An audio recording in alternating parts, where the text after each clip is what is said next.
Hey guys, you might be new to editing your own videos, uploading them to YouTube, and all that stuff, or wherever you decide to upload it to.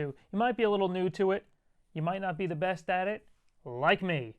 I've been doing it for a while, but I've always been horrible at editing. Always been horrible at it. I have an editor that does some stuff for this channel, but I do some of it as well. And here's what happened. I downloaded 15 plus software a couple days ago, started going through it. I came across DaVinci Resolve. It's completely free and it's incredible. I've paid for quite a bit of software back in my day for editing. Adobe Premiere Elements. I had Adobe Premiere Pro, but that was like too much for me. That was even too advanced for me. I launched it and I was like, whoa, same thing happened with this. I launched it, was a little scary, but I'm telling you, watch this video if you want just a very, very basic step-by-step approach of how to start your own video, edit it a little bit, add some transitions in there, encode it, upload it, export, good to go. I'll show you. Super simple. It's not as scary as it looks. Let's go. All right, so let's get started. Right away, I'm gonna launch Resolve. And the first time you launch it, it'll take a little longer than the subsequent launches. The first one takes 2 or 3 minutes, depending on your computer, of course. So this will take about 30 seconds or so. There we go. You'll be met with something like this. When you first use it, obviously it's going to be an untitled project, but I have some projects here, and I really like that. You know, you get like this little scrubber as you go through, and then as you get a ton of projects, you can, zoom and change how much you want to see. But anyway, getting in here, first thing you're going to be met with is something a little more kind of like this. When you first get in, or you might be met with this screen. I kind of panicked a little bit. I was like, oh my god, this looks so confusing. What am I doing? Now, let me just stress this. I suck at editing. I went with Adobe Premiere Elements because Pro was too confusing for me to deal with. I was that bad. That bad. But I took just really, honestly, it was maybe like 10 minutes, and I learned a heck of a lot of stuff. I looked up some stuff, looked up some things here and there, but I'm going to show you how to use this very easily without... It's definitely not advanced. I'm not going to show you any advanced steps because honestly, I don't even know them myself. I'm going to show you basic steps to get your YouTube clips encoded, rendered, whatever. You combine them, cut them, add sounds, whatever you want to do, transitions. I'm going to show you the very quick basics to just get this done. So, okay, here we go. Let's get started. On the left, my recordings are in the recordings there. That is this folder here. You'll see it's the same things, got the same things in there. So you can navigate to the folder if you want, or if you prefer, you can drag. You can drag. First thing you'll notice is when you go to put your clip in there, it will detect the resolution and frame rate, and if it's different than your project settings, Resolve is wise enough to be like, hey, you might want to change that. Change the resolution and or the frame rate to match your project. So change, done. Simple, super easy to do. So that's my first one. I'm going to go ahead and put a second one in. We're going to deal with just 2 of them so we can keep this quick. Take a look at what happens when I try to hit play. Clippy, right? So the first thing, really stuttery, first thing you're going to want to do is right-click. After you select, select all the media you're working with, all your clips, generate optimized media. So that's a right-click, generate optimized media, and it'll take a little bit to render this. I prefer to do that because I want a smooth playback so I can pause and clip things exactly where I want it to be, and I get a better representation of what the final product is going to look like before I actually have to do that long encode. So, much cleaner now, right? Much, much smoother. Next step, after you have your media in there, at the bottom here, transition over to cut or edit. Edit's a different one as well. I prefer cut. I think it's an easier look. It does what I need it to do. So I'm going to drag the first clip here, right? So this blue bar is the first clip, and it'll still play very, very smoothly because we already did that optimize in the last step. The top here is a quick way to scrub through the clip, and the bottom is a little bit slower. That's a little more, I don't know. You could be a little more, picky with it. You can get a very fine tune with it, while this you can get through a lot quicker through your entire video. So that's one clip, right? I'm going to go ahead and drag this other one here, and I should have named them different, but whatever. I'm going to drag it in there now. Now you see two of them are here, right? You see these two blue bars here? They're a little separated there. This, again, still shows the full timeline of the video at the top. It's always in view, and it'll continue to shrink as you add more clips, so you can always see the entire thing. But here we can't, so we can't see the entire thing. So it's a little more, you know, you gotta do a little bit more work if you're not trying to get through the entire video. But that's got its uses too, right?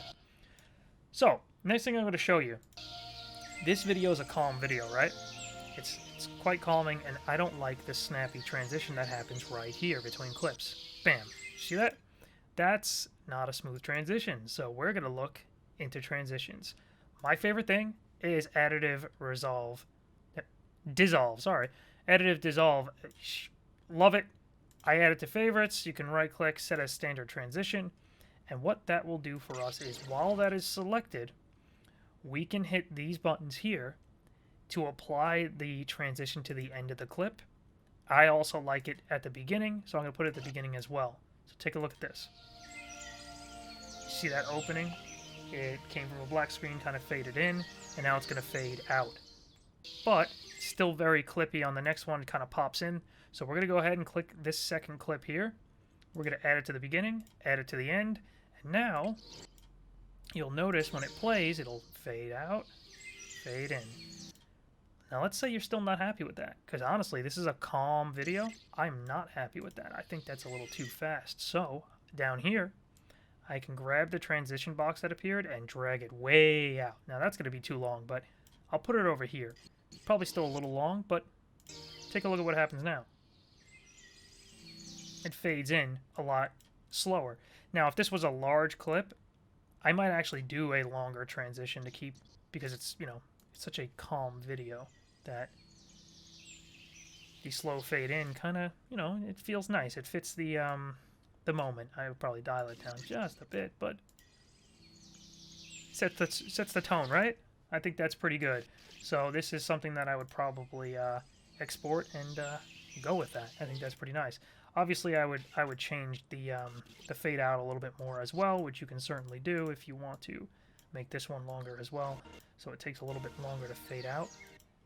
And as you see, it took a little bit longer, but again, you can always mess with it, mess with the transitions, and it takes even longer to fade out. Really like that. Now, let's say I'm happy with this. Over here at the top right, quick export. You can choose some of your basic settings on how you want to export the video, 264, YouTube, whatever you want to do. But I prefer doing this at the bottom right. Deliver. Now, if we go to deliver, we can select a lot more in-depth settings, custom settings, if you know what you're looking for.